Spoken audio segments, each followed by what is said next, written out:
Romanos 12, a partir do versículo 9. Romanos 12, a partir do versículo 9, diz assim.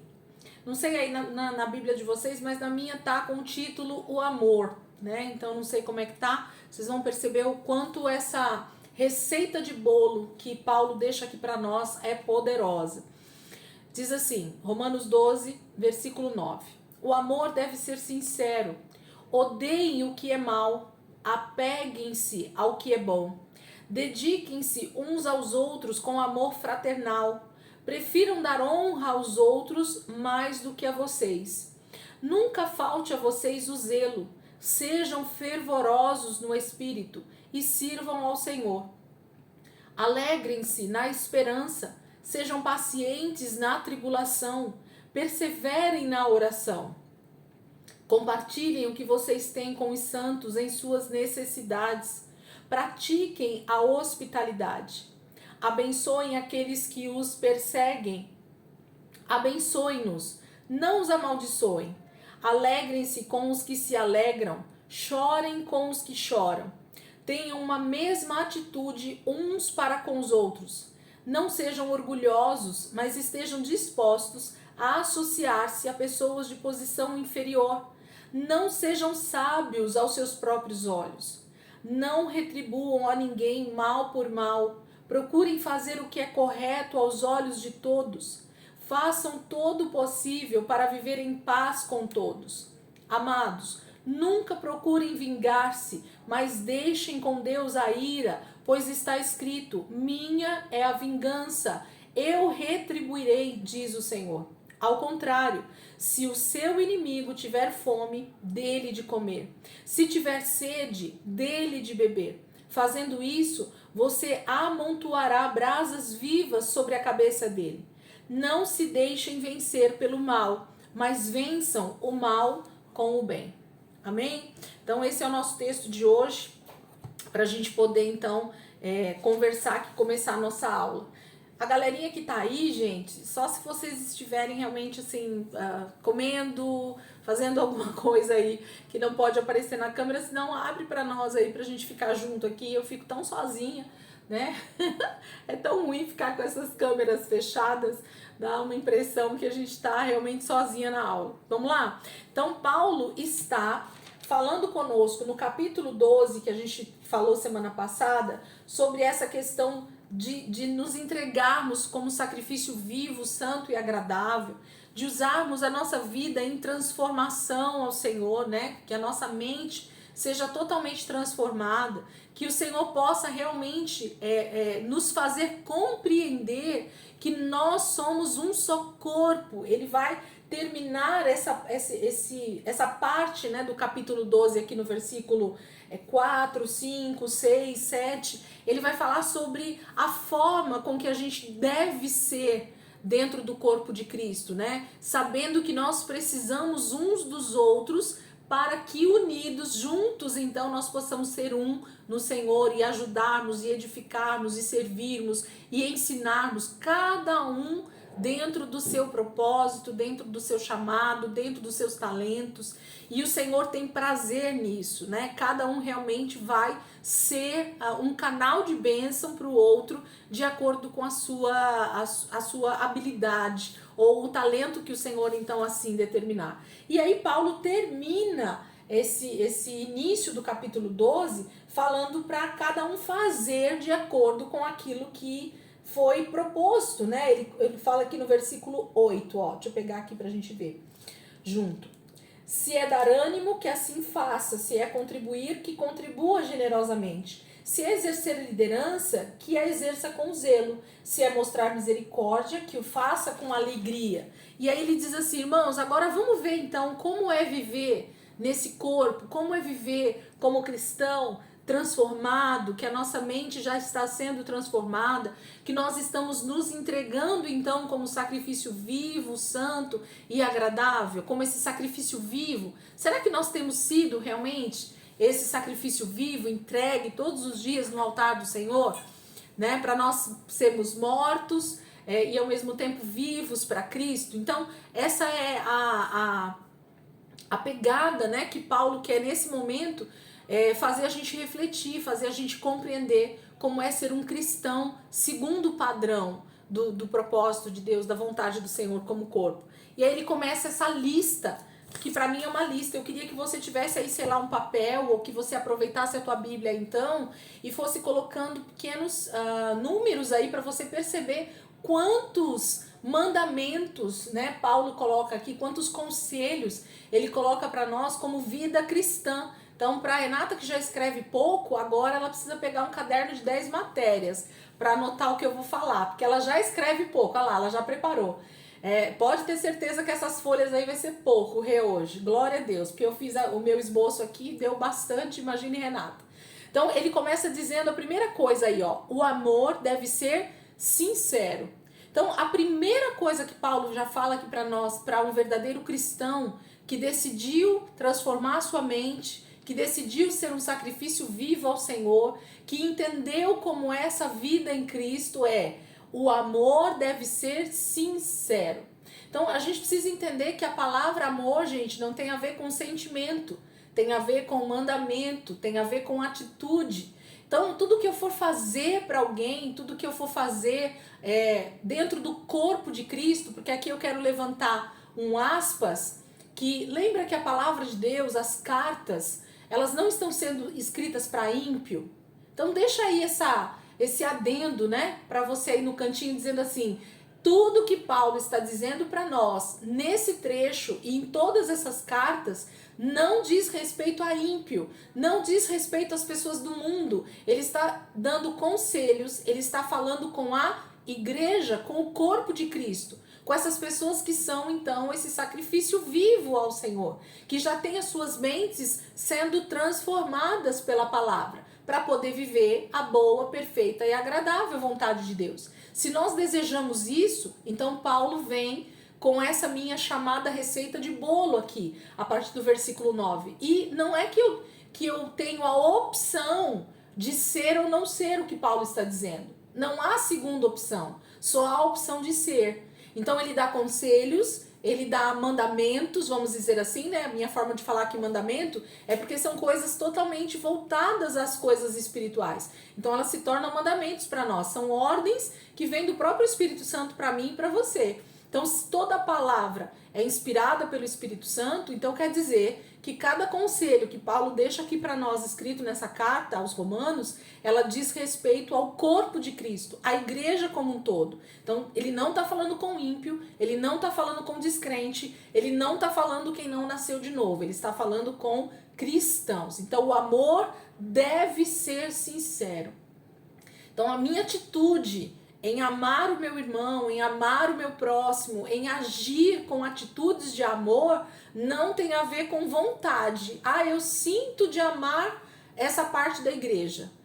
Eu sinto de amar esses irmãos que estão mais próximos de mim. Mas aqueles irmãos daquela denominação lá, eu não amo não. Entendeu? Então assim, não tem meio termo, gente. Tem amor, é atitude, é decisão. Eu decido amar. Eu costumo brincar, quem tá comigo há mais tempo aí, brincar não, né, falar sobre isso. Amor, gente, a palavra amor, ela não é um adjetivo, ela não é um substantivo, amor é verbo. E todo verbo, ele requer de quem o declara uma ação. Então, o verbo amar declara uma ação. Eu amo, tu amas, ele ama. Nós amamos, vós amais, eles amam. Então, é algo que precisa ser colocado em prática, ser colocado em ação, ser colocado no meu dia a dia, independente de sentimentos. Sinta ou não sinta, você deve amar. E o teu amor deve ser sincero. Então, se eu ainda não amo, o que eu preciso fazer? Eu preciso buscar isso no Senhor. Mente transformada vai cair, né? Vai dar nisso, vai viver a boa, perfeita e agradável vontade de Deus, que é amarmos uns aos outros. Esse é o principal mandamento dentro da palavra de Deus. Ele resume todos, na verdade, né? Então Paulo começa falando para nós essa primeira coisa: o amor deve ser sincero. Numa outra tradução que eu tenho aqui, eu gostei muito, diz assim, o amor deve ser sem hipocrisia. Então, tanto a palavra sincero quanto a palavra hipocrisia, elas têm quase que o mesmo significado. Por quê? Ontem nós tivemos uma pregação em que a pastora falou um pouquinho sobre essa questão da sinceridade, né? Eu não conhecia muito essa historinha dos vasos aí, mas vou repassar aqui para vocês. Segundo o conceito aí da palavra sinceridade, era porque vem de uma palavra, de uma outra língua falando sem cera, né? Daí que vem a palavra sinceridade, sem cera. Então as pessoas vendiam vasos que eram maquiados com uma cera, né? Para dizer que aquele vaso estava 100% intacto. Mas quando se colocava aquele objeto no sol ou em algum lugar que tinha um superaquecimento, aquela cera derretia e mostrava então toda a imperfeição daquele vaso. Então, o que a palavra está dizendo para nós e o que significa também a palavra hipocrisia? Hipocrisia vem de uma palavra no grego também que quer dizer com máscara. Tá? Hipocrisia era como se eu dissesse assim, que as pessoas que trabalhavam no teatro, elas usavam máscaras e essas máscaras eram chamados de alguma palavra no grego que eu não me lembro agora e que fala dessa tradução para hipocrisia, tá? Então a hipocrisia nada mais era do que uma máscara que as pessoas que trabalhavam no teatro grego usavam. Então elas se mascaravam para fazer o teatro. Então o que é sinceridade e o que é hipocrisia? É quando eu faço algo que não tem a ver com realmente aquilo que eu estou sentindo. Então não é aquilo que eu estou querendo fazer. Então eu uso uma máscara, eu uso uma cera sobre a minha vida e que demonstra que eu sou a pessoa mais amável do mundo, que eu amo, mas quando Deus vai olhar lá no fundo, a minha mente, o meu ser ainda não está transformado e eu não amo de verdade. Eu amo da boca para fora. Eu tenho atitudes de amor que são da boca para fora, mas na realidade eu realmente não amo, porque o amor, ele realmente como Paulo coloca lá em 1 Coríntios, né, capítulo 13, o amor é paciente, o amor é benigno, o amor é longânimo, o amor ele não se ensoberbece. Então o amor ele é tão sublime, né, que é o próprio caráter de Deus. Nós então, quando estamos mergulhados em Deus, nessa transformação de mente, nessa transformação pela palavra, o amor é algo que vai frutificar de nós. E ele então deve ser sincero e sem hipocrisia. Então Paulo está dizendo, gente, não usem máscaras, não usem cera para mostrar o que vocês não são. Isso cai por terra, isso é desmascarado em algum momento. E pior, o desmascarado pode ser no momento da volta de Jesus. Isso pode ser no dia do juízo final e vai ser muito ruim, vai ser muito difícil para mim e para você como cristão percebermos que vivemos uma vida de hipocrisia, de máscara, de aparência, de vida sem transformação. Eu disse que eu era transformado, mas no final das contas eu vivi uma vida inteira de máscara, onde não havia uma verdadeira transformação para mim. Então, o primeiro conselho de Paulo aqui para nós é: o amor deve ser sincero, ou o amor sem hipocrisia. O segundo, odeiem o que é mal. Então, Paulo está dizendo assim, ó, na outra tradução que eu peguei, diz assim: detestai o mal. Então, ele pede para você odiar o mal, ele pede para você odiar o irmão, ele pede para você odiar o teu próximo, ele pede para você odiar as coisas de Deus, ele pede para você odiar a sua vida, ele pede para odiar a sua família. Não, ele pede para você odiar o mal. E o mal aqui é com L no final. Então fala de malignidade, fala de algo que é mal na sua essência. A gente vai ver lá no finalzinho, ele vai repetir isso e a gente vai entender o que Paulo está mandando eu odiar aqui. Odeiem o mal, detestem o mal. Então, quando você usar essa palavra ódio na sua boca, diga: eu odeio o que é mal, eu odeio o que é mal. Aí ele continua assim: apeguem-se ao que é bom, apegando-vos ao bem, apeguem-se ao que é bom. Então ele pede para eu odiar o que é mal, mas me apegar. Sabe o que é se apegar? É grudar, é estar tão tão abraçado que aquilo passa a ser quase que uma coisa só dentro de você. Então ele pede para você se apegar, estar sempre junto, estar sempre perto, estar sempre abraçado, estar sempre dado os braços naquilo que é bom. E nós sabemos que o Senhor é bom, nós sabemos que a palavra de Deus é bom, nós sabemos que o caráter de Cristo em nós é bom, ok? De nós mesmos nós não podemos ser bom, mas o Espírito que habita em nós, ele é bom. Aí a terceira coisa que Paulo coloca aqui para nós, ó, dediquem-se uns aos outros com amor fraternal. Noutra tradução que eu peguei aqui, amai-vos cordialmente com amor fraternal. Então ele fala para nós amarmos, né? Então como o primeiro que ele coloca lá, cordialmente, ele fala aqui no meu, dediquem-se uns aos outros com amor fraternal. Então é para nós sermos cordiais, é para nós termos um amor de irmãos, né? Eu costumo dizer que quando Paulo e outros apóstolos colocam esse amor fraternal, ele fala desse amor de irmandade, né? Irmãos. Quem tem uma família grande aí principalmente, ou mesmo uma família menor de irmãos, sabe como é. Eu sou filha única, então eu não consigo dimensionar o que é esse amor que Paulo diz sobre um irmão de sangue. Porque pelo que a gente percebe nas famílias, e aqui eu tenho meus 2 filhos que são irmãos, né, de sangue, é um amor e ódio ao mesmo tempo. Não é assim que funciona entre irmãos? É um amor incondicional que mata e morre, né, uns pelos outros, mas ao mesmo tempo passa 5 minutos e estão se engalfinhando.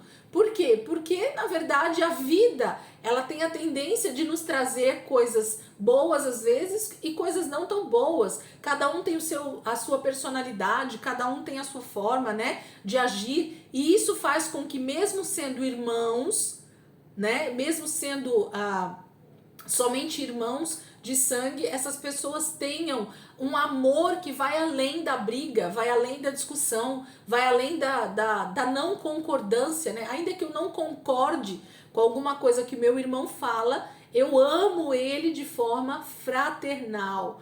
Então isso, se a gente trazer isso para dentro do corpo de Cristo, é exatamente isso que Paulo está dizendo. Sabe o amor que você sente pelo teu irmão de sangue? Esse é o mesmo amor que nós precisamos trazer para o corpo de Cristo. Um amor que excede, né, esse amor natural que o ser humano tem pelo próximo, mas que deveria ser o mesmo, que deveria ter a mesma intensidade. Então Paulo diz para nós, dediquem-se uns aos outros com amor fraternal. Fazendo o quê? Na continuidade aí do texto. Prefiram dar honra aos outros mais do que a vocês. Gente, quem que gosta disso, hein? Preferindo uns aos outros. Essa palavra preferindo, aqui no original, que é o dando honra, né? Prefiram dar honra aos outros mais do que a vocês. Essa palavra preferindo, no original do grego, ela é proegeomai, que quer dizer ir adiante, mostrar o caminho, ir à frente, conduzir. Então, o que Paulo está pedindo aqui para nós é: sejam aqueles que conduzem os outros para o caminho do Senhor. Prefiram dar o lugar. Sabe aquela história? Não, irmão, pode passar. Sabe quando você está perto de alguém que só dá para passar um naquele lugar? E aí você abre para dar passagem para aquela pessoa? É preferir levar essa pessoa até Jesus muito mais do que você. É preferir dar o lugar para essa pessoa na sua frente do que você mesmo. É dar essa preferência. É conduzir essa pessoa mais do que você mesmo a chegar até Cristo. Então, preferindo uns aos outros, né? Ele fala aqui, ou preferindo dar honra aos outros mais do que a vocês. Não é assim que a gente fala também quando a gente está diante de uma pessoa que a gente ama muito e que a gente quer dar honra para essa pessoa? Não, pode passar na minha frente. Não é assim que a gente fala? Não, pode, quando a pessoa vai na mesa, né, servir a comida junto com você, e aí você quer dar honra para outra pessoa, como que você fala? Não, pode se servir, fica à vontade, eu vou depois. Sabe essa preferência? de dar honra para as pessoas, é isso que Paulo está dizendo, e para nós fazermos isso sempre, preferindo uns aos outros, dando honra uns aos outros. É isso que Paulo está dizendo. Põe essa pessoa para ir adiante de você, conduza essa pessoa para esse lugar de honra, conduza essa pessoa àquele lugar de caminhar com Jesus à sua frente, você vai junto com ela. Próximo versículo, ele diz assim: nunca falte a vocês o zelo, sejam fervorosos no espírito e sirvam ao Senhor. Tem várias coisas aqui, ele fala, no zelo não sejais remissos. Eu peguei uma outra versão aqui que eu gostei, o remissos aqui, né? Não falte a vocês o zelo. Então, no zelo, em ser zelosos, em serem cuidadosos, em serem excelentes, não sejam remissos. O que é essa palavra remissos, ou na tradução da NVI, não falte, nunca falte?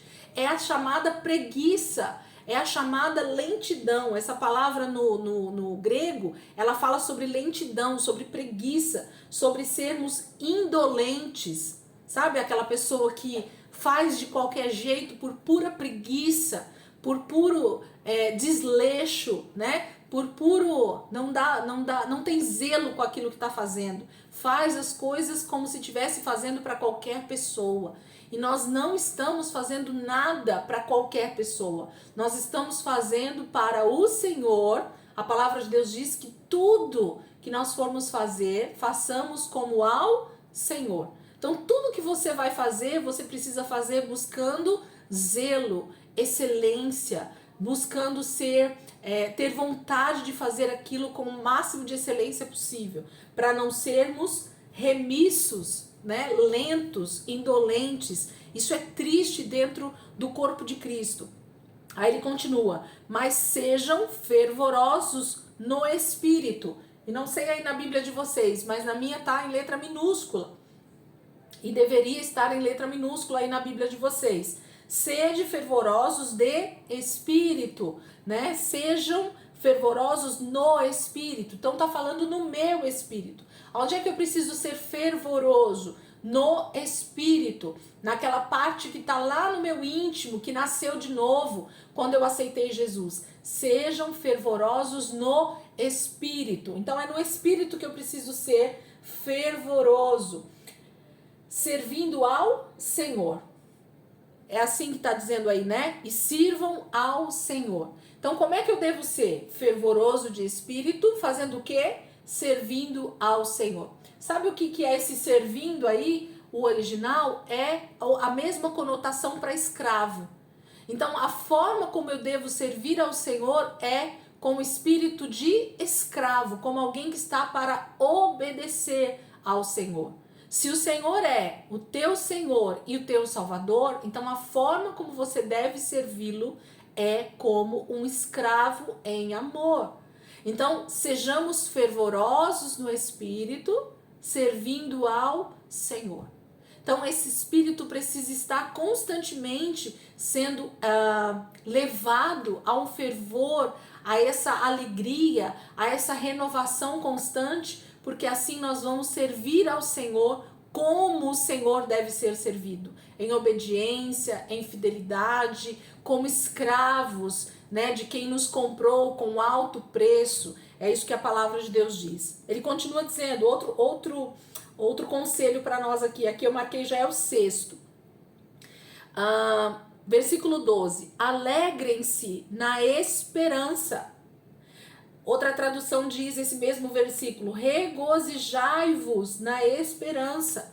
Gente, se tem uma coisa que o cristão precisa ter, é essa alegria na esperança. E a nossa esperança, vocês sabem o que é. É essa esperança pela vida eterna, é essa esperança por estar com o Senhor, é essa esperança por ter uma vida com o Senhor na eternidade. Então, a nossa alegria não tem que ser essa alegria extremamente passageira dessa terra.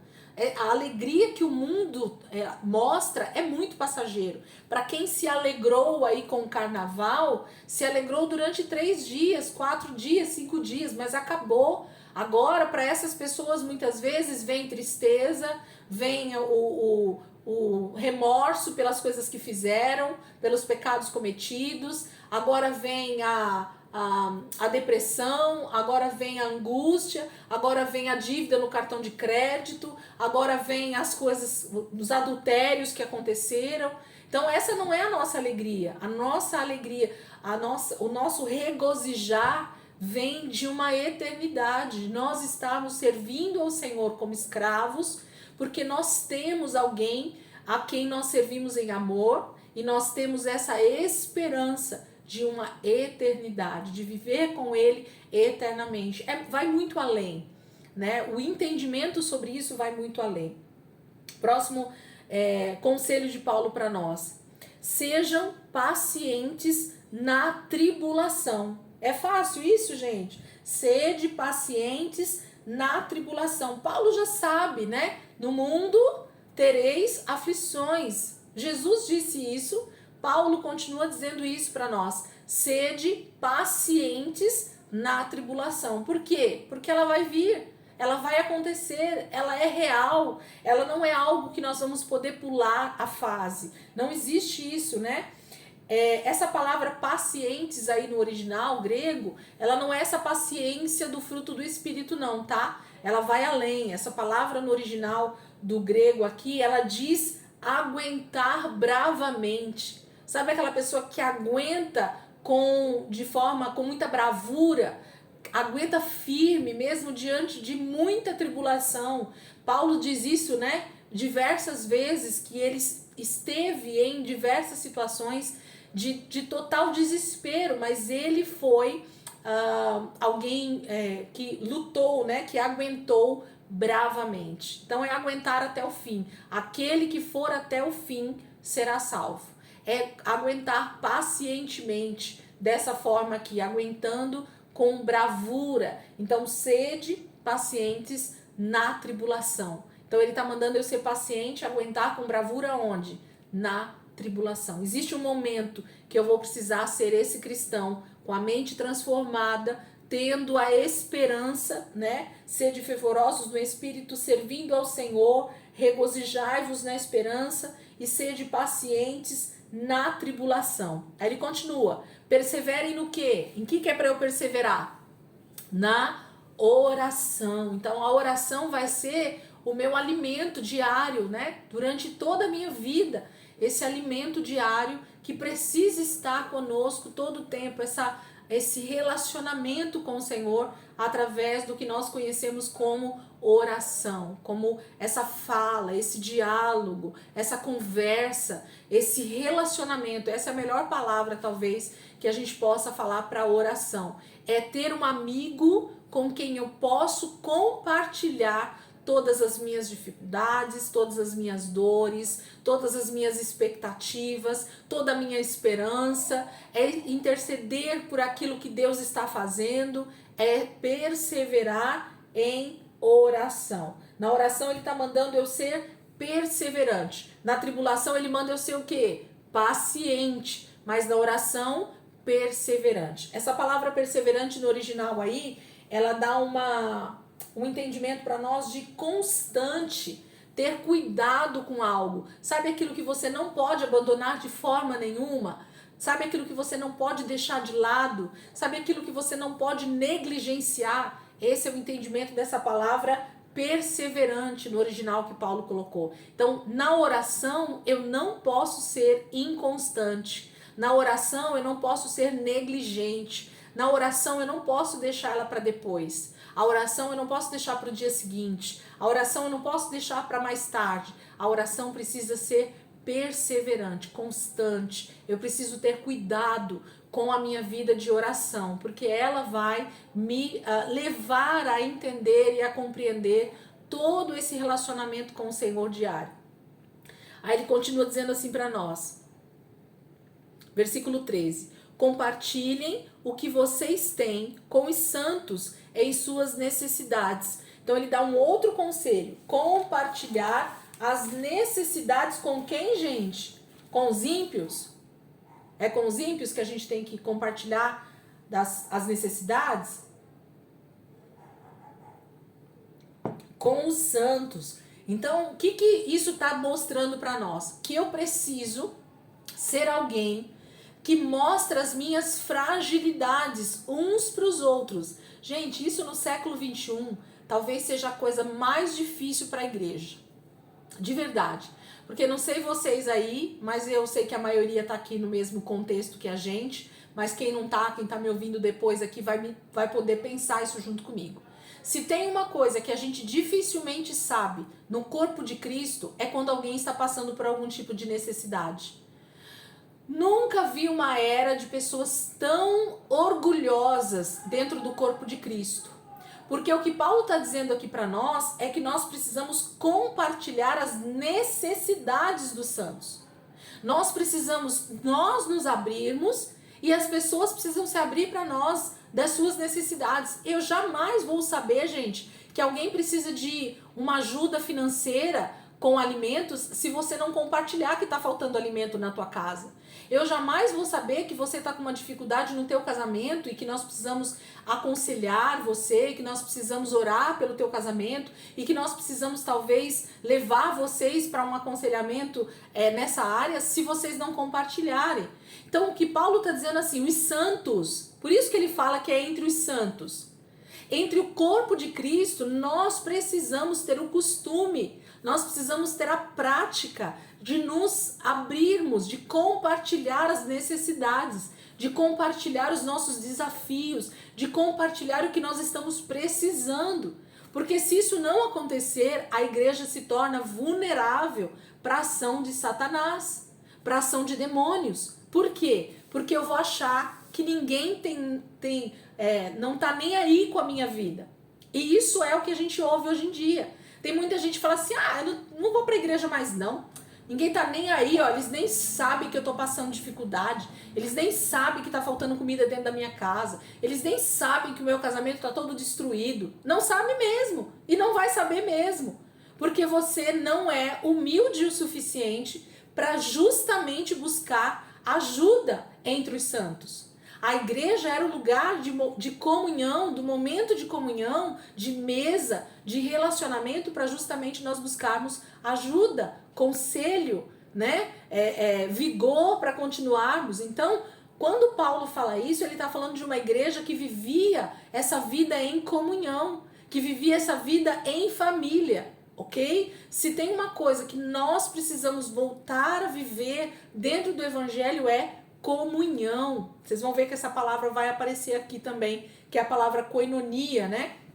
Que a gente quase não ouve mais dizer de comunhão. Não se tem mais comunhão uns com os outros. Ninguém mais tem o costume de ir realmente na casa de uma outra pessoa para passar um tempo de comunhão, para saber as dificuldades que o teu irmão está precisando e ir lá socorrê-lo. Não é só saber também não, é abrir realmente o teu coração, ir lá socorrer e saber o que está precisando, e levar o alimento, e levar a roupa, e ajudar a arrumar um emprego. E sabe assim, sermos uma irmandade, ter esse amor fraternal que Paulo começa falando aqui para nós. Então, compartilhar as necessidades dos santos é exatamente isso. Essa palavra compartilhar, compartilhem aí, né? É a palavra koinonel, que é essa palavra que eu falei, estar em comunhão com o corpo, né? Tornar participante.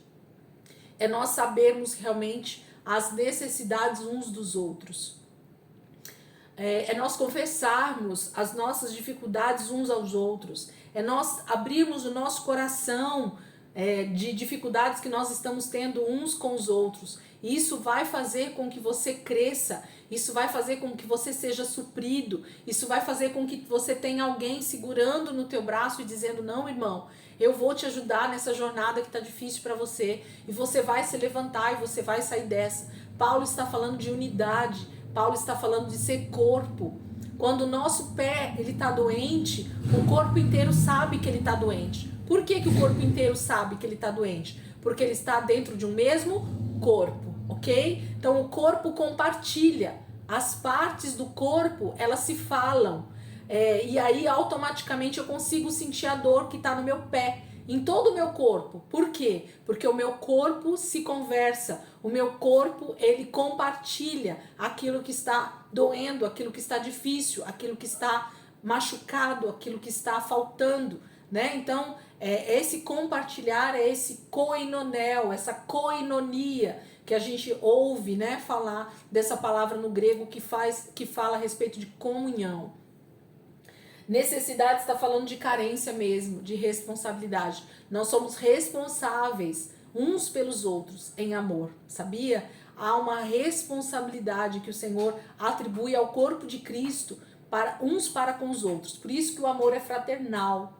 Por isso que o amor é aquele que é sem hipocrisia, né? É nós nos mostrarmos mesmo de forma natural para ajudarmos uns aos outros. Paulo continua dizendo aí, ó, pratiquem a hospitalidade. Isso tá meio esquecido, né? Nos últimos séculos também.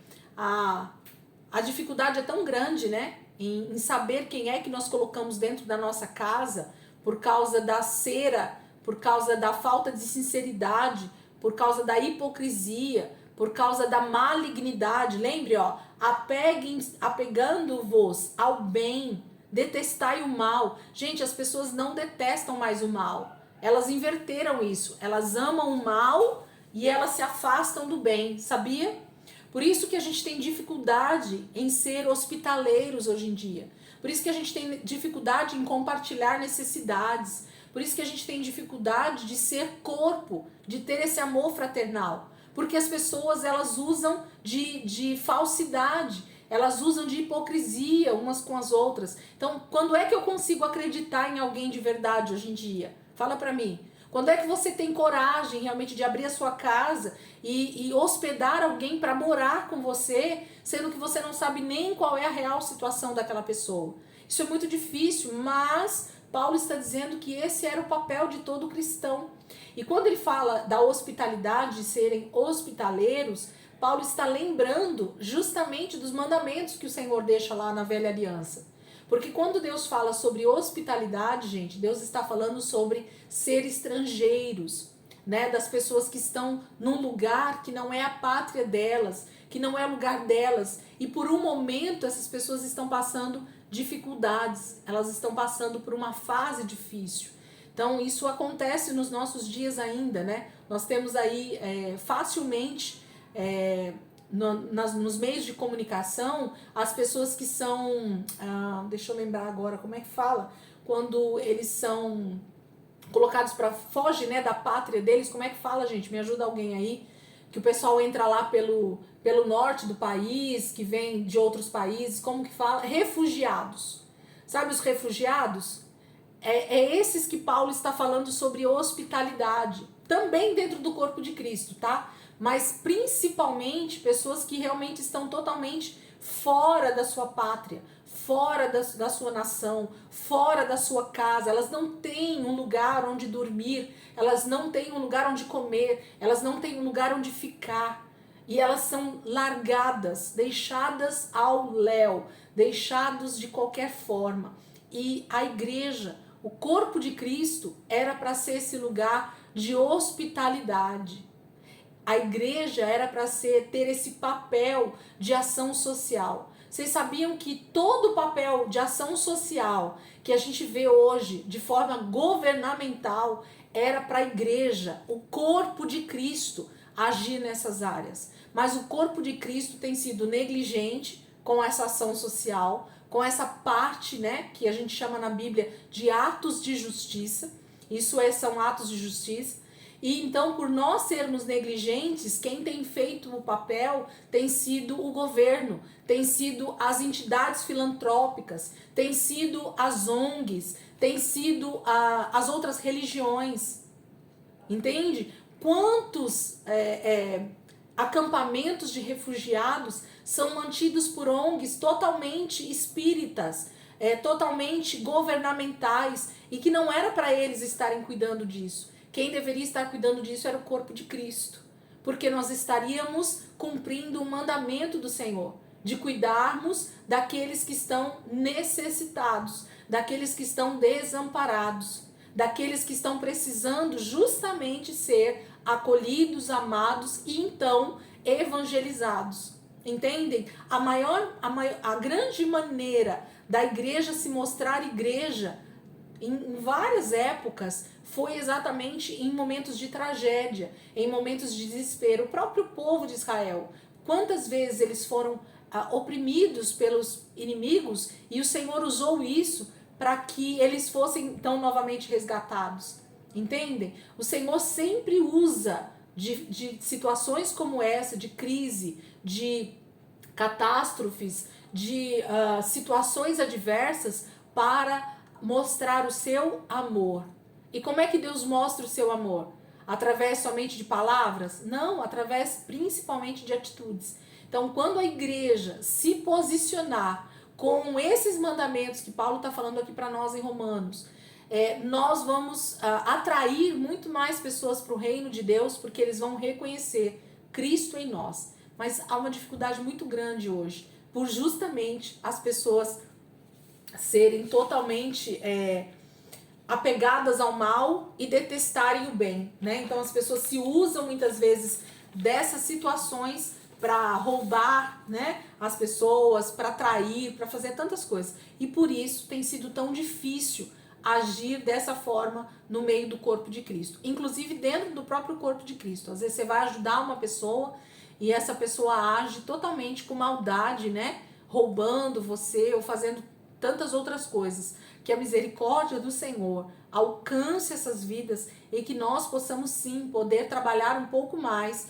os atos de justiça, essas práticas, né, que a palavra de Deus pede para nós como cristãos, para que realmente as pessoas vejam o amor de Cristo em nós, para que a palavra de Deus possa ser então ministrada de forma prática, não só da boca para fora. Amém? Paulo continua dizendo aí para nós, ó, versículo 14: abençoem aqueles que os perseguem, abençoem-nos, não os amaldiçoem.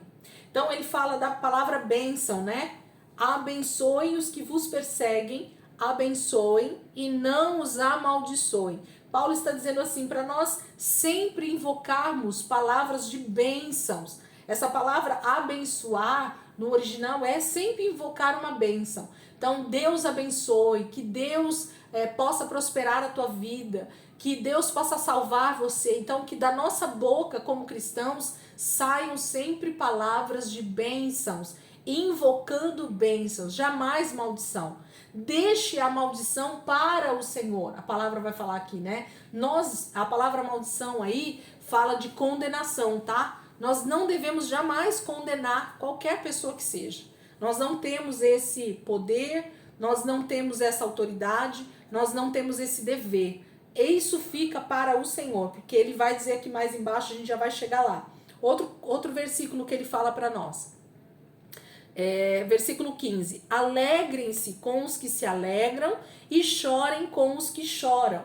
Então a palavra, não preciso nem falar original do grego e tudo mais, ok? É isso, para nós nos alegrarmos, estarmos felizes com aqueles que estão alegres. Então precisa ter esse regozijo, essa alegria com aqueles que estão felizes, e também chorar com os que choram. Então vão ter pessoas que vão estar chorando e nós, como cristãos, precisamos estar chorando junto, buscar sentir a dor junto, se compadecer junto. Mas no momento que as pessoas também estão festejando, se alegrando, o nosso posicionamento como cristão é se alegrar junto, que a gente sinta essa mesma alegria. Ó, volta lá para o primeiro versículo: o amor deve ser sincero, o amor deve ser sem hipocrisia. Gente, como tem gente que gosta de ver a outra pessoa sendo castigada, tendo tragédias na vida. Ah lá, tá vendo? Ó, fazia aquilo, ó, não se converteu, ó, tava lá em pecado, por isso que caiu em maldição.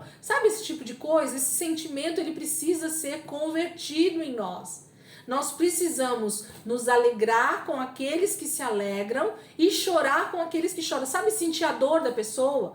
Nós precisamos sentir tristeza, gente, junto com as pessoas. Não só da boca para fora, mas nós realmente, por isso que a pessoa vai compartilhar conosco as suas necessidades. Porque se nós não tivermos essa compaixão, se nós não tivermos esse espírito quebrantado para sorrir e ser alegre com quem está alegre, mas também chorar com quem está chorando, sentindo a dor dessa pessoa, sabendo que ela realmente está passando por uma dificuldade, e naquele momento ser esse amparo junto com essa pessoa, falar, não, eu tô aqui, nós vamos caminhar junto e vai dar tudo certo. Nós precisamos sentir as dores uns dos outros, porque senão vai ficar complicado cada dia mais. O corpo de Cristo precisa entender isso. Versículo 16. Tenham uma mesma atitude uns para com os outros. Gente, esse versículo, olha o que ele fala numa outra versão, e se tiver alguém que tem outro, versículo 16. Se tiver alguém com esse versículo de uma forma bem bacana aí, pode falar. Olha o que tem numa outra versão que eu tenho aqui. Tende o mesmo sentimento uns para com os outros. Tende o mesmo sentimento uns para com os outros. Como que tá a versão de vocês aí? Tem alguma versão mais legal?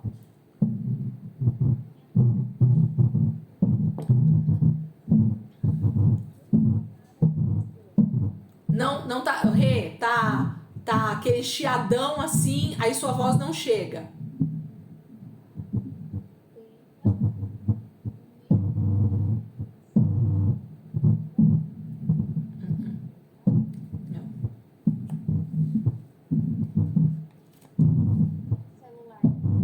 É.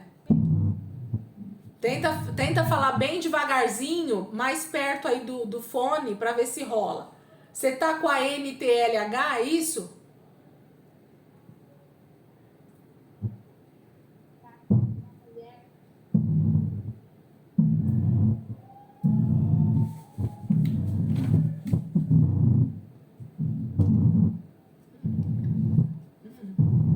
Só chiadão. Tem alguém que tá com alguma outra versão aí, quer ler? Tende o mesmo sentimento uns para com os outros. Versículo 16. Assim, ó. Vivam em harmonia uns com os outros. Versículo 16, é esse? Tá. Esse seu ainda não mostra o que esse texto está querendo mostrar para nós no original. O que Paulo está querendo mostrar para nós aqui no original é assim: o mesmo sentimento que você tem com você sobre circunstâncias, é esse sentimento que você tem que ter com os outros. Entende? É mais ou menos assim, ó. Eu ainda coloquei aqui, grifei, pra gente tentar imaginar isso. Vamos lá, tenham o mesmo modo de pensar de uns para com os outros. É boa, Rê. É boa essa versão. É boa. Pode falar, Dai. A NTLH, que é aquela outra, o 16, ele fala: tenham por todos o mesmo cuidado. Não sejam orgulhosos, mas aceitem serviços humildes, que nenhum de vocês fique pensando que é sábio. É, mas é só a primeira parte. Lê só a primeira parte, a parte A. Lê de novo. Tenham por todos o mesmo cuidado. Isso não aí. Não sejam orgulhosos. Não, é até aí. Tende. Em serviços humildes. Isso. Não, tende o. Desculpa, volta de novo, eu perdi o raciocínio aqui. Só a primeira parte. Todos o mesmo cuidado. Isso, tendo com todos o mesmo cuidado. Então, assim, gente, a mesma atitude que você teria com você em qualquer circunstância é essa atitude que Paulo está pedindo para você ter com o outro. Entende? Qual é a atitude que você gostaria que as pessoas tivessem com você em todas as circunstâncias? É a mesma que você deve ter com as outras pessoas. Não sei se vocês conseguem compreender a profundidade do que Paulo está pedindo aqui pra gente. Tudo que você desejar para você, literalmente, como sentimento, o que você quer que as pessoas pensem a seu respeito? É o que você deve pensar dos outros. O que você gostaria que as pessoas falassem com você numa circunstância X, Y, Z? É a mesma coisa que você deve falar com os outros. Então, assim, o mesmo sentimento que nós gostaríamos que as pessoas tivessem conosco, é esse mesmo sentimento. Ou o mesmo sentimento que a gente tem com a gente mesmo. É o mesmo sentimento que a gente deve ter com os outros. Vai fechar a aula? É isso? É? Então deixa eu fechar aqui e já voltem comigo pra gente não perder aqui o raciocínio.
Vamos lá, então? Paulo está dizendo, então, no versículo 16 aí que a gente terminou falando, né? Vamos continuar ele para a gente entender. Tende, versículo 16, então. Tende o mesmo sentimento uns para com os outros. Em lugar de serdes orgulhosos, condescendei com o que é humilde. Eu vou ler na outra versão, na NVI aqui. Tenham uma mesma atitude uns para com os outros. Não sejam orgulhosos, mas estejam dispostos a associar-se a pessoas de posição inferior. Não sejam sábios aos seus próprios olhos. Na verdade, eu segui um pouquinho mais, né? Até humilde e a pessoas de posição inferior. Então, Paulo está dizendo assim, para nós termos os mesmos sentimentos uns para com os outros. Então, a mesma coisa que você gostaria que acontecesse, que pensassem, que falassem a teu respeito, é o mesmo que você deve querer para o teu próximo. E mais, então nós devemos ter tanta humildade conosco, que isso vai fazer com que eu não tenha restrição em estar próximo, em cuidar, em zelar, em me associar, aqui no texto da NVI fala, né? De me associar com pessoas de posição inferior. Em qualquer nível que vocês possam imaginar, gente. Paulo não faz distinção aqui para nós do que ele quer dizer, mas isso eu posso pensar em situação financeira, em situação intelectual, porque quando ele vai falar não sejais sábios aos vossos próprios olhos, Paulo está falando sobre aquela pessoa que usa de soberba, que acha que já é melhor do que os outros, que acha que é mais inteligente que os outros, que acha que sabe mais do que os outros. Paulo é um exemplo clássico para nós, gente, de alguém que tinha toda a possibilidade de ser uma pessoa orgulhosa, de ser uma pessoa arrogante, por causa da sua posição social, porque ele era, assim, um homem de uma família rica, ele era um rabino, ele era alguém que falava 4 línguas no mínimo, ele era alguém que conhecia muito bem a velha aliança, ele era alguém que tinha cultura, né? Era aculturado, então ele tinha estudos, ele tinha formação, mas mesmo assim Paulo não se colocava acima de ninguém. Então ele nos aconselha a termos os mesmos sentimentos de uns para com os outros, de não temermos ou de não termos problema, né, em nos associar. Estejam dispostos, né, a associar-se com pessoas de posição inferior. Então estejam prontos a ajudar, a estar próximos de quem quer que seja, não importa o nível dessa pessoa. Não sejam sábios aos seus próprios olhos. Gente, se tem uma coisa triste, é a pessoa que se acha realmente mais do que os outros. É uma situação de arrogância tão singular na vida da pessoa, ela realmente se acha mais do que os outros, porque ela sabe mais, ou porque ela é mais intelectual, ou porque ela estudou mais, ou porque ela tem vários níveis acadêmicos, ou porque ela tem uma posição social maior, ou porque a família dela é rica, ou porque várias situações fazem com que as pessoas... Olha, lembra lá do início da aula? Paulo está falando com ímpios, gente? Paulo está falando com o mundo? Não, Paulo está falando com a igreja, com o corpo de Cristo. Então, coloca isso sempre na tua mente. Paulo não está falando de gente fora da igreja. Paulo está falando do contexto igreja, corpo de Cristo. Então, pensa numa coisa triste, é ver gente dentro da igreja, no corpo de Cristo, se achando mais sábio do que os outros. Se achando sábio aos seus próprios olhos. É pior ainda. Sabe aquela pessoa que você olha para ela e fala assim, meu Deus, coitado. Ele acha que sabe muita coisa só porque ele fez uma faculdade. Ele acha que já é o dono da verdade porque ele fez teologia. Ele acha que ele é o dono da verdade porque ele leu alguns livros sobre a teologia reformada. Sabe esse tipo de pessoa? Que ela é arrogância em forma de gente porque ela acha que ela é sábio, que ela é inteligente demais, que ela conhece tudo de Deus, que ela já teve revelações sobrenaturais. Então, o corpo de Cristo não é feito para isso, gente. A mão jamais vai poder dizer para o pé que ela é mais importante no corpo. Isso é a pior bobagem que um cristão pode pensar. Pelo contrário, nós precisamos justamente dizer, se eu, a mão, sou importante para o corpo, eu preciso tratar muito bem o meu pé, porque sem ele a minha mão vai sofrer. Então, nós precisamos sempre estar lendo os textos bíblicos, sempre estudando a palavra, para sempre estarmos vendo essas coisas, com um olhar cada dia mais apurado, com o nosso espírito cada vez mais fervoroso, dizendo: Jesus, transforma a minha mentalidade. Eu preciso ser corpo de Cristo da melhor forma possível. O Senhor precisa falar comigo, ministrar o meu espírito de forma que eu esteja enquadrado nisso que Paulo está falando. Paulo continua dizendo aí para nós, versículo 18, né? 17. Não retribuam a ninguém mal por mal. Procurem fazer o que é correto aos olhos de todos. Não torneis a ninguém mal por mal. Esforçai-vos por fazer o bem perante todos os homens. Gente, existe uma força, né? Um esforço, às vezes mesmo sobrenatural pra gente, porque não é fácil, ok? Receber o mal de alguém e fazer o bem.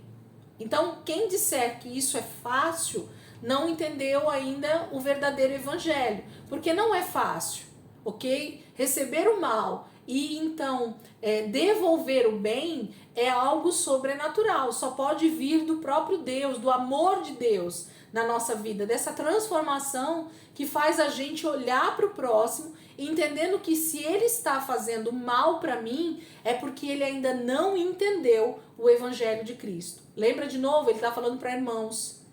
Então, receber o mal aqui e pagar com o mal, Paulo está falando dentro do corpo de Cristo. Então, se tem alguém ainda dentro do corpo de Cristo que ainda está com atitudes que não condizem com o evangelho, nós não podemos nos aliançar a essas pessoas. Nós não podemos ter as mesmas atitudes que essas pessoas. Antes, nós precisamos nos esforçar para ter atitudes contrárias a isso. E justamente sermos um referencial da glória de Deus, da mudança que o Espírito Santo faz em nós. Porque se a gente agir dentro do corpo de Cristo, exatamente contrariamente ao evangelho, nós estamos nos igualando ao mundo. Nós estamos nos igualando aos ímpios. E essa é uma palavra que tem sido muito confrontadora para mim.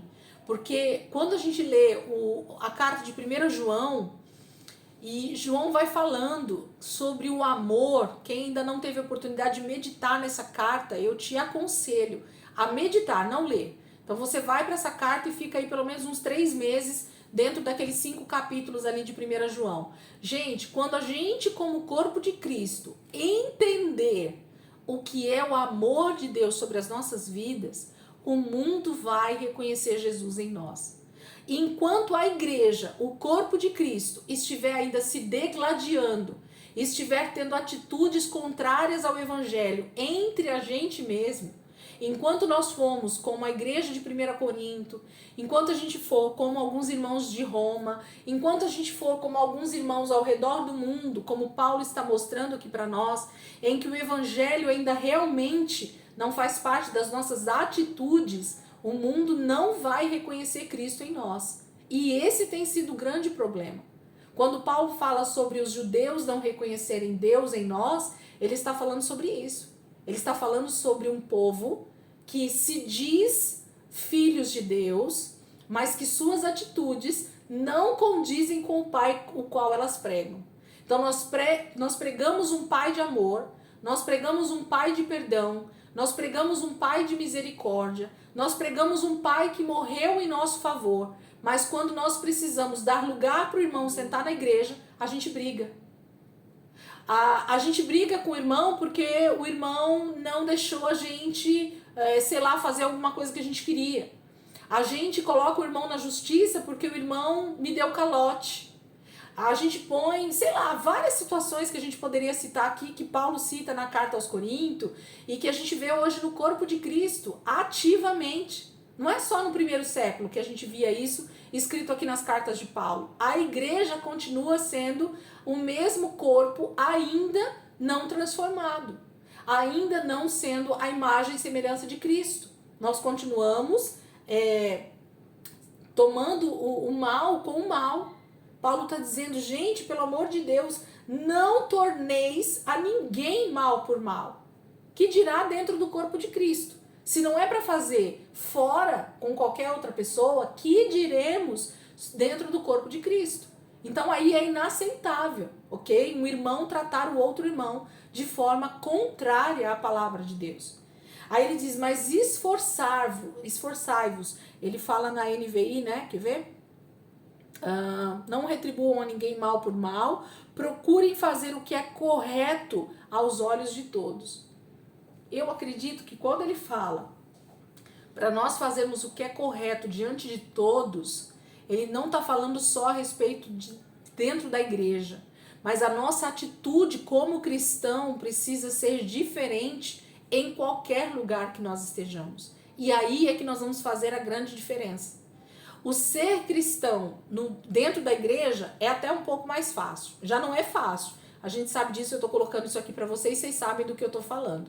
Ser cristão, então, no mundo, onde as pessoas realmente fazem o mal para nós, onde as pessoas realmente nos dão um calote, onde as pessoas realmente fazem fofoca a nosso respeito, onde as pessoas nos passam para trás, onde as pessoas fazem tanto mal para nós, muitas vezes, porque é deles, é natural daquele que ainda não nasceu de novo. Como é que nós temos retribuído esse mal que as pessoas têm feito?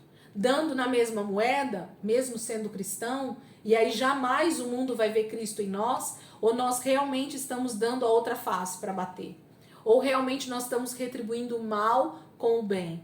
Entendem? Então, precisamos rever as nossas atitudes no que diz respeito ao corpo de Cristo e também fora do corpo de Cristo.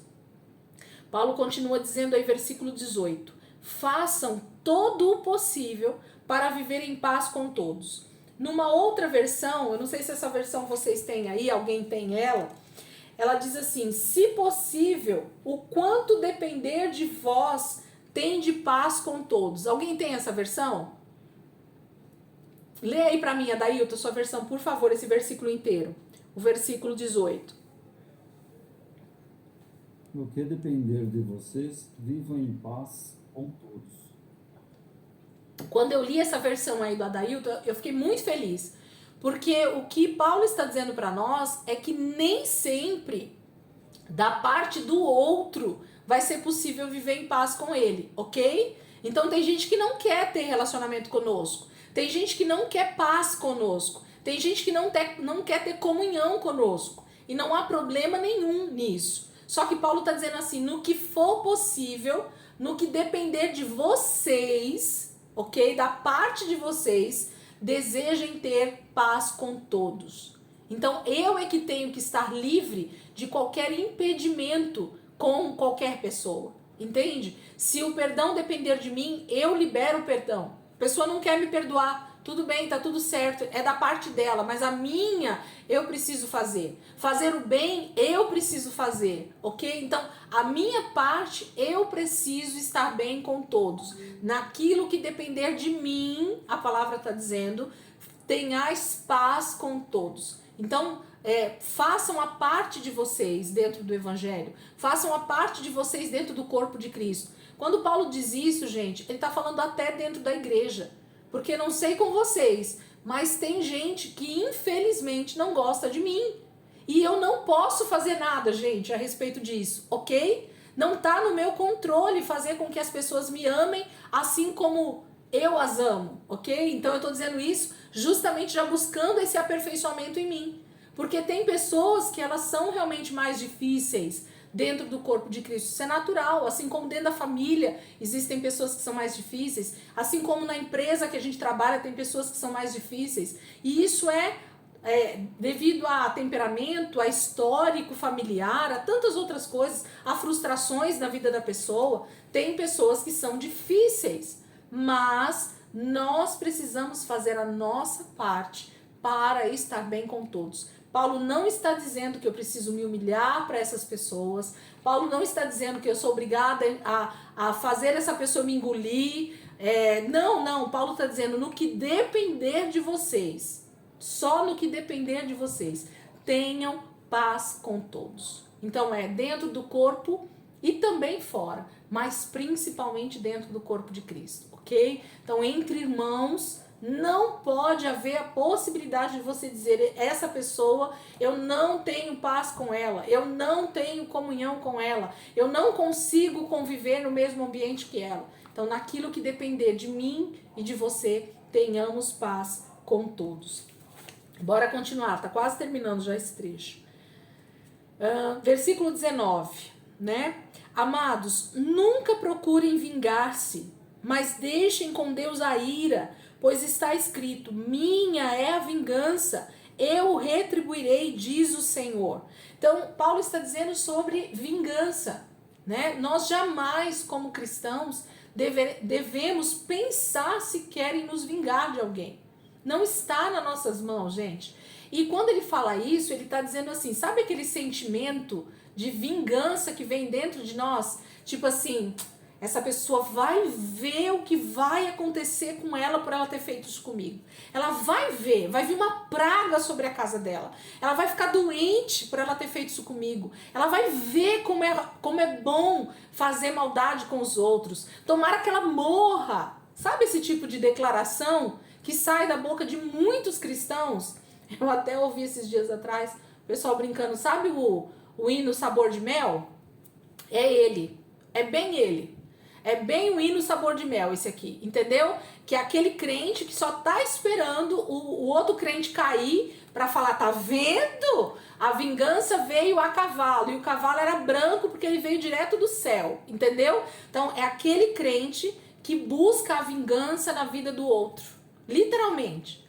E às vezes a gente acha que isso é incomum dentro do corpo de Cristo, mas isso é mais comum do que a gente imagina no pensamento, no coração, no desejo de muitos cristãos.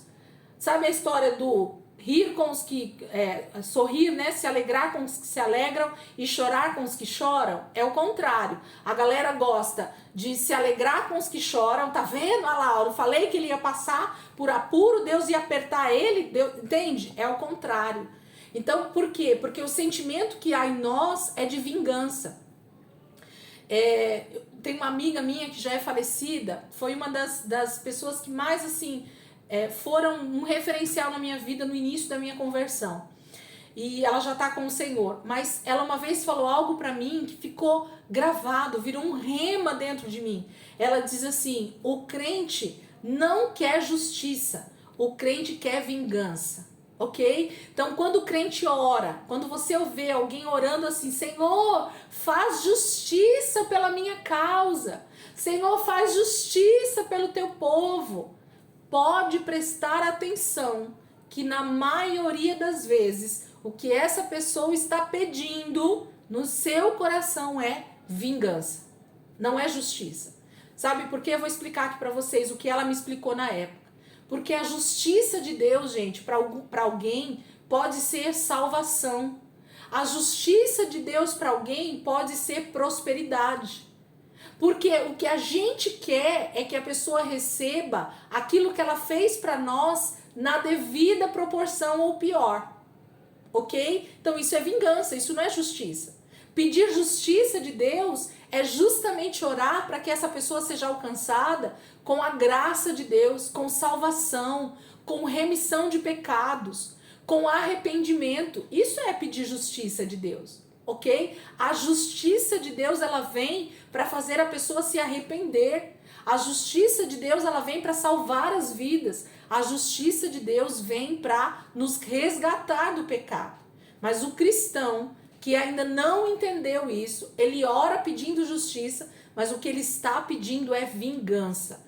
Prestem atenção no pensamento de vocês, ou quando você perceber alguém falando sobre justiça, pedindo para Deus fazer justiça, você vai perceber, no fundo, o que essa pessoa está pedindo é vingança. Ela está querendo que Deus a vingue, que Deus vingue o que aconteceu na vida dela.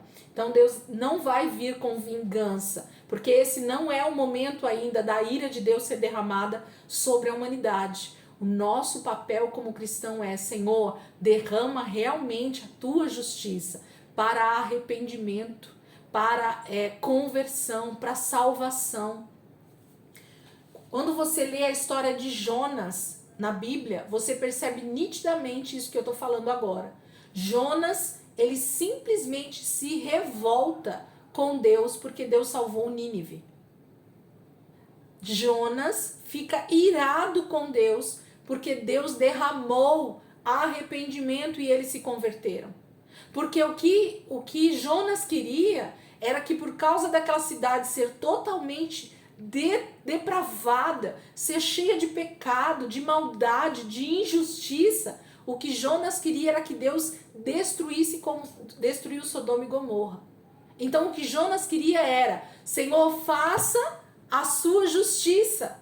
Mas Jonas não estava pedindo justiça. Jonas estava pedindo a sua ira, a vingança de Deus. E essa vingança vai vir sobre toda a impiedade. Mas não é tempo ainda. Ainda é tempo de salvação, de remissão de pecados. Assim como o Senhor me alcançou, assim como o Senhor alcançou a tua vida, ainda é tempo de o Senhor derramar esse arrependimento. Então, quando nós orarmos por alguém, quando nós orarmos por uma situação, não pense você que a ira de Deus vai ser derramada sobre a vida dessa pessoa, porque senão poderia ter sido derramada sobre a minha e sobre a sua vida também. Percebe que ainda não é tempo da ira de Deus ser derramada, mas vai ser. Deus tem propósito e promessa sobre isso, mas não é o tempo, e a ira não é a nossa. Não é sobre aqueles que nós queremos, é sobre aqueles que Deus sabe que vai derramar a sua ira e não está no nosso domínio. No nosso domínio está, nesse momento, orarmos e intercedermos para que essas vidas sejam salvas, assim como Jonas pregou em Nínive e todos eles foram salvos. O desejo do Senhor é que haja salvação, que ninguém se perca. Deus não quer que ninguém vá para o inferno. Esse é o desejo de Deus. Ok? Agora o livre-arbítrio está conosco, nós sabemos disso, ok? Vamos continuar. Ao contrário, então o que a gente deve fazer como cristão? Paulo fala, então eu não devo buscar vingança, eu não devo orar por vingança, por ira de Deus por enquanto. O que eu preciso fazer? Ao contrário, se o seu inimigo tiver fome, dele de comer. Se tiver sede, dele de beber. Fazendo isso, você amontoará brasas vivas sobre a cabeça dele. Gente, como eu gosto desse texto, e eu só passei a gostar quando eu entendi o que o texto está querendo dizer para mim. Porque eu já cheguei a ver, se não me engano, eu já cheguei a falar esse versículo no início, de que as brasas vivas estariam sobre a minha cabeça. Alguém já viu alguém falando ou já tinha prestado atenção nesse texto? E que muitas vezes as pessoas leem ou interpretam ou pensam, na verdade nem lê, às vezes a pessoa nem lê. Ela fala porque ela lembra do texto e ela acha que essas brasas vivas vão estar sobre a cabeça dele. Então eu acho que fazendo bem para o outro, as brasas vivas vão estar sobre a minha cabeça. Por que a gente acha isso? Primeiro porque a gente não lê o texto como ele é, né? Então a interpretação do português fica errada. E porque eu então não vou para o original do texto para entender o que Paulo está falando. O que Paulo está falando aqui para nós, quando você faz o bem para alguém que está às vezes fazendo mal para você, quando você realmente age como um cristão no meio do corpo de Cristo e fora dele, inclusive, você está amontoando brasas vivas sobre a cabeça de alguém. Como que é isso, Elisângela? A palavra original para amontoar é sureio, ok? Que é oprimir alguém com a consciência de muitos pecados. Sabe aquela atitude que você tem ou que alguém já teve com você? Por exemplo, você fez alguma coisa de mal para uma pessoa. Só que ao invés de responder também com o mal, aquela pessoa te fez algo bom. Ela te retribuiu com algo bom. Você fica ou não fica com aquilo martelando na tua cabeça? Não é dolorido, gente? Você fazer o mal para alguém e a pessoa vai lá e te faz o bem? Você dá, sei lá, um prejuízo para alguém e a pessoa te dá um lucro? Sabe, assim, te devolve um dinheiro? Sei lá, tantas coisas podem vir na nossa mente, né? E o que Paulo está dizendo assim, quando você faz o bem para as pessoas que mesmo elas estejam te fazendo mal, você coloca sobre ela um peso, uma culpa de pecado, para que o próprio Deus tenha condições de convencê-la do seu pecado.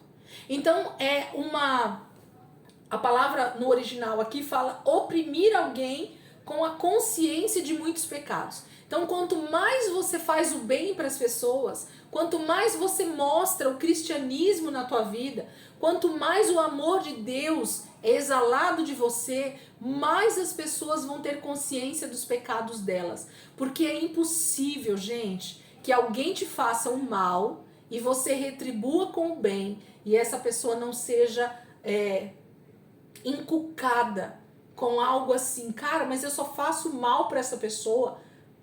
Por que ela está fazendo bem para mim? Por que ela não retribui também com maldade? Por que ela só me fala palavras boas? Por que eu xingo ela e ela me fala uma palavra de amor? Por que eu tiro o dinheiro dela, ela me dá mais dinheiro? Por que eu dou prejuízo para ela e ela me dá lucro? Por que eu faço maldade, que eu dou, sei lá, faço qualquer coisa para ela e ela me retribui com amor? Por que eu dou uma patada nela no dia a dia e ela me dá uma palavra de amor? Percebem isso que eu estou querendo dizer? Então Paulo está dizendo que quanto mais eu tenho atitudes segundo o padrão de Deus, segundo o evangelho, segundo a bondade de Deus, segundo o amor que essa atitude, né, que essa decisão que a gente tem, a gente vai amontoando brasas vivas sobre a cabeça do outro. Essa pessoa passa a ficar cada dia mais consciente do seu próprio pecado. É impossível que ela não pense no que ela fez. É impossível que ela não comece a refletir sobre as suas atitudes. Agora, quando eu retribuo na mesma moeda, automaticamente eu me igualei a essa pessoa. É ou não é? Se a pessoa me faz o mal e eu faço o mal para ela, ela vai reconhecer Cristo em mim? Jamais. Nunca. De forma nenhuma, ok? Então, a minha atitude para com aquela pessoa que me faz o mal, que me dá um prejuízo, que faz qualquer coisa contra a minha vida, se eu agir segundo o padrão de Deus, eu vou estar amontoando brasas vivas sobre a cabeça da pessoa que está agindo mal comigo. E Deus então vai agir através daquilo, mostrando o verdadeiro amor de Deus através da minha vida. E provavelmente essa pessoa vai ser alcançada, ok? Quantos filmes a gente já viu isso, né? O bonzinho, de tanto fazer bondade pro malzinho, uma hora o malzinho reconhece que realmente a bondade vence, né? Que o bem venceu o mal, né? Então a gente percebe isso em vários enredos, em vários romances aí, em várias situações dentro de histórias, né? De romances ou de filmes, de várias situações. É exatamente isso que acontece, porque isso é um princípio eterno, gente. Jesus jamais nos retribuiu de acordo com as nossas atitudes. Nós estávamos em pecado e Ele nos amou, ok? Cada atitude de bondade, de misericórdia que Deus vai fazendo conosco, Ele traz um peso maior de pecado sobre nós. E é por isso que nós vamos então nos arrependendo muitas vezes, quando a gente vai tomando consciência disso. E graças a Deus por isso, se a gente se arrepender. E graças a Deus por isso, se a gente então conseguir fazer com que outras pessoas também se arrependam e se convertam dos seus pecados, que tenham atitudes diferentes. Então precisamos ter atitudes diferentes do padrão de moralidade segundo o padrão de Deus, segundo a vontade do Pai, segundo a palavra de Deus. Não agir com o mal para as pessoas que agem mal conosco. Aí Paulo termina dizendo: não se deixem vencer pelo mal, mas vençam o mal com o bem. Então eu só vou vencer a malignidade através da bondade. Eu só vou vencer realmente aquilo que é maligno com aquilo que é do Espírito Santo. Essa palavra mal aqui foi o que eu falei para vocês lá no início que eu ia falar. Porque Paulo repetiu aqui, né? O mesmo que ele coloca lá no início: odeiem o que é mal e apeguem-se ao bem, no versículo 9, ele termina o texto falando sobre isso, ó. Não se deixem vencer pelo mal, mas vençam o mal com o bem. O que Paulo está dizendo aí, esse mal é a natureza caída, é a natureza de pecado. Então, o dia que eu deixar a minha natureza de pecado, o velho homem, ele ficar se levantando, ele ficar vivo nas minhas atitudes, eu acabo mortificando, eu acabo voltando à velha natureza. O velho homem se levanta cada vez que eu retribuo com o mal, e a nova natureza, a natureza saudável, esse bem aí, ela fala de natureza saudável, de natureza recriada, do novo homem, do homem nascido de novo. Então, o dia que o novo homem, a pessoa que nasceu de novo, ela se deixa ser levada pelo velho homem, pela natureza de pecado, ela já foi vencida pelo mal. Então, eu e você, como nova natureza, como alguém que nasceu de Cristo, nós precisamos vencer a velha natureza com a nova natureza. A nova natureza de Cristo nos faz ser santos, nos faz ter a imagem e semelhança de Deus. Então, se eu não consigo vencer o mal com essa nova natureza, eu preciso nascer de novo. Isso é fato, isso é a obra da cruz em nós, isso é o que Cristo deseja fazer em nós. Então, nós precisamos mortificar a nossa carne, ok? E fazer com que o nosso espírito, a natureza, a nova natureza, seja a vencedora nessa luta do bem contra o mal. Então, as atitudes que o cristão precisa ter, precisa ser baseado com o quê? Na nova natureza, no padrão da natureza de Cristo, no padrão da natureza de Deus, sendo a imagem e semelhança de Cristo. Então, todo esse texto que a gente acabou de ler aqui, que é pequeno, olha a grandiosidade de conselhos que Paulo está nos dando para sermos verdadeiros cristãos no meio do corpo de Cristo. Não é no mundo, gente. No mundo a gente também tem que ter esse padrão. Mas Paulo está escrevendo a carta aos irmãos em Roma, à igreja de Cristo em Roma. E se esse não for o padrão dentro do corpo de Cristo, pode ter certeza que nós não vamos conseguir viver esse padrão também fora do corpo de Cristo. Se nós não conseguimos agir dessa forma que Paulo está pedindo para nós, dentro do corpo de Cristo, entre irmãos, nós não vamos conseguir ter esse mesmo padrão de vida fora do corpo de Cristo. E aí há a dificuldade do mundo reconhecer Cristo em nós, porque nós não temos tido um padrão de nova natureza nos nossos relacionamentos, nas nossas atitudes, nos nossos pensamentos, na nossa maneira de viver, na hospitalidade, no socorro para com os irmãos, no abrirmos o nosso coração, né? Que é o versículo... Dediquem-se uns aos outros com amor fraternal, nunca faltem, alegrem-se, compartilhem o que vocês têm com os santos em suas necessidades. Então, a gente não consegue abrir o coração para falar aquilo que realmente a gente está precisando. Quais são as nossas debilidades de pecado? Onde é que eu tenho dificuldade para crescer espiritualmente? A gente não tem essa mentalidade de que eu estou ali para que o outro me ajude a crescer. Não, eu me acho superior a todo mundo, eu sou mais santo que todo mundo e eu coloco uma capa, eu coloco uma cera, eu coloco uma hipocrisia, uma máscara de santidade e eu vou vivendo a minha vida. Só que dentro da minha casa, dentro do meu coração, só eu sei como é que eu estou totalmente destruído. e as pessoas estão achando que eu tô bem. Então, infelizmente, o padrão de comunhão, de koinonia, ele tem sido rebaixado a um nível muito ruim. A igreja foi perdendo, com o passar dos anos, dos tempos, foi perdendo essa essência do que é ser igreja, do que é ser corpo de Cristo. Mas o Senhor tem nos levado a estudar, a buscar, a entender, a compreender isso, para que a gente possa então ser esse auxílio aonde a gente está.